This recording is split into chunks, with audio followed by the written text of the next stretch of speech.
Welcome back to this video. In this video, I will show you on how to record all calls automatically on Android phone. So let's see.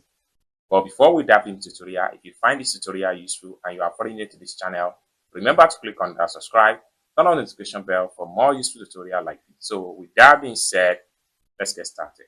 The very first thing you need to do is to head over to your phone icon.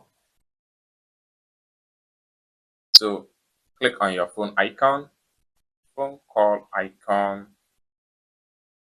So click on here, your phone call icon right here. So click on that and it's going to open up like so. Next thing you need to do is to simply click on the setting icon.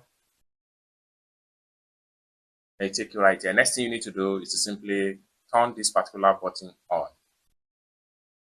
And with that, you have enabled auto incoming calls record on Android phone without any stress. I hope you really got value for this video.